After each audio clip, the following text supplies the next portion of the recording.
Okay, last chapter, chapter 17. The battle was over a few minutes after their arrival. Most of the enemy had been killed in the first charge of Aslan and his companions, and when those who were still living saw that the witch was dead, they either gave themselves up or took to flight. The next thing Lucy knew was that Peter and Aslan were shaking hands. It was strange to her to see Peter looking as he did now, his face pale and stern, and he seemed older. It was all Edmund's doing, Aslan. We would have been beaten if he hadn't been here. The witch was turning our troops into stone right and left, but nothing would stop him. He fought his way through 3 ogres to where she was, turning one of your leopards into a statue, and when he reached her, he had sense to bring his sword smashing down on her wand instead of trying to go for her directly, and simply getting made to a statue himself for his pains. That was the mistake all the rest were making. Once her wand was broken, we began to have some chance. If we hadn't lost so many already, he was terribly wounded. We must go and see him. They found Edmund in the charge of Mrs. Beaver a little way back from the fighting line. He was covered with blood, his mouth open, and a nasty green color on his face. Quick, Lucy, said Aslan. Then almost for the first time, Lucy remembered her precious cordial that had been gifted to her for Christmas. Her hands trembled so much she could hardly undo the stopper, but she managed it in the end and poured a few drops to her brother's mouth. There are other people wounded, said Aslan. Yes, I know. Wait a minute. Daughter of Eve, others are also to the point of death. Must more people die for Edmund? Sorry, Aslan, said Lucy. She got up to go with him, and for the next half hour they were busy attending the wounded while restoring those that had been turned into stone. When at last she was free to come back to Edmund, she found him standing on his feet, not only healed of his wounds, but looking better than she had seen him look for ages. In fact, ever since his first term at the horrid school where things had begun to go wrong, he had become his real old self again and could look you in the face. And there on the field of battle, Aslan made him a knight. Does he know, whispered Lucy, what Aslan did for him? Does he know the arrangement he made for the witch? Shh, no, of course not. Shouldn't he be told? No, said Susan. It would be too awful for him. How would you feel? All the same, I think he should know, said Lucy, but at that moment they were interrupted. That night they slept where they were. How Aslan provided food for them, I don't know. But somehow or another they found themselves sitting down on the grass to a fine high tea about 8 o'clock. Next day they began marching eastward, down to the side of the great river. And the next day after that, about tea time, they actually reached the mouth. The castle of Cair-Paravel on the little hill towered up above them. Before they were the sands, with rocks and little pools of salt water, and seaweed and the smell of sea, and long miles of bluish-green waves breaking forever and ever on the beach. And the cry of seagulls. Have you ever heard it? Can you remember? That evening after tea, the 4 children all managed to get down to the beach again and get their shoes and stockings off and feel the sand between their toes. And the next day was more solemn, for then in the great hall of Cair-Paravel, that wonderful hall with the ivory roof and the west wall hung with peacock's feathers, an eastern door which looks toward the sea, in the presence of all their friends and to the sounds of trumpet, Aslan solemnly crowned them and led them to the 4 thrones with deafening shouts. Long live King Peter, long live Queen Susan, long live King Edmund, long live Queen Lucy. Once the king or queen of Narnia, always king or queen of Narnia. Bear it well, sons of Adams, bear it well, daughters of Eve. And through the eastern doors, which were wide open, came the voices of the mermen and the mermaids, swimming close to shore and singing in honor of the new kings and queens. So the children sat on their thrones, with their scepters put in their hands, and gave rewards and honors to their friends, to Tumnus the fawn, to the beavers, to giant Rubblebuffin, to the leopards and the good centaurs, and the good dwarfs, and to the lion.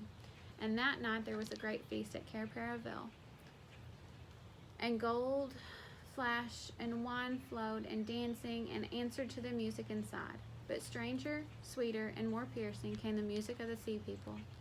But amid all the rejoicings, Aslan himself quietly slipped away, and when the kings and queens noticed he wasn't there, they said nothing about it. For Mr. Beaver had warned, he'll be coming and going. One day you'll see him, another you won't. He doesn't like being tied down, and of course he has other countries to tend to. It's It's quite all right. He'll often drop in. Only you mustn't press him. He's wild, you know, not a tame lion. And now, as you see, the story is nearly but not quite at an end. The 2 kings and 2 queens governed Narnia well. Long and happy was their reign. At first, much of their time was spent in seeking the remnants of the White Witch's army and destroying them. And indeed, for a long time, there would be news of evil things lurking in wild parts of the forest. A haunting here, a killing there, a glimpse of a werewolf one month, and rumor of a hag the next. But in the end, all the foul brood was stamped out.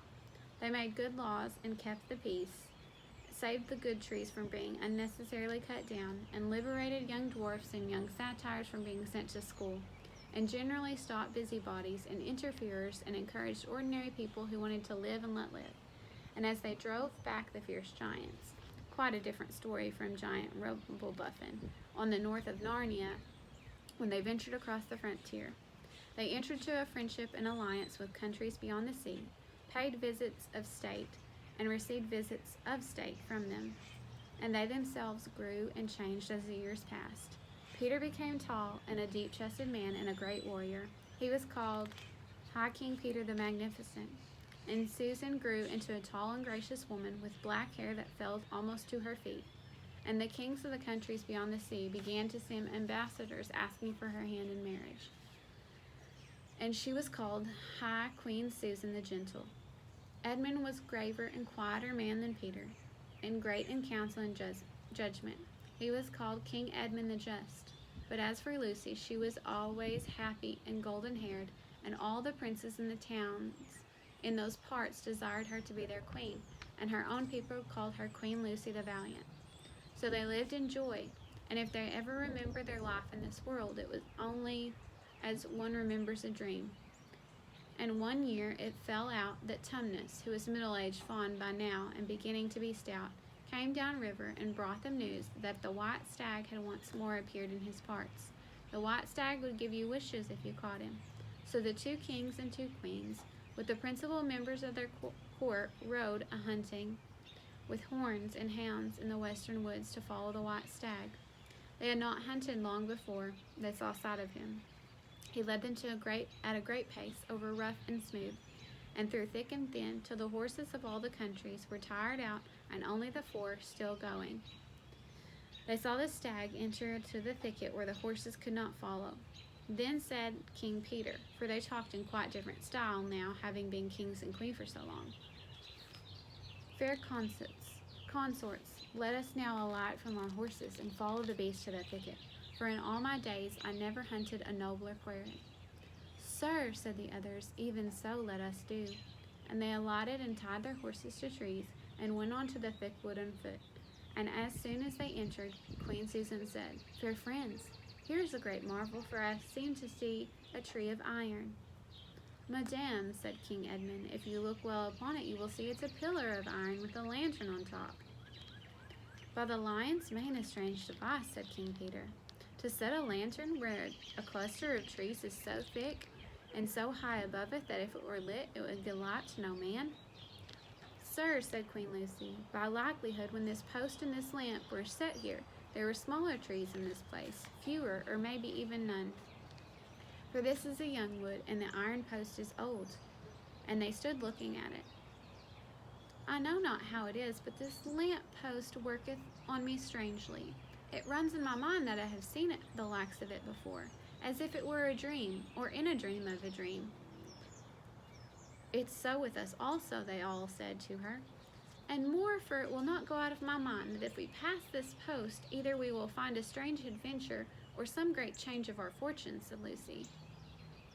King Edmund replied, That stirs in my heart also, and in mine, fair brother, said the king, and mine too, said Queen Susan.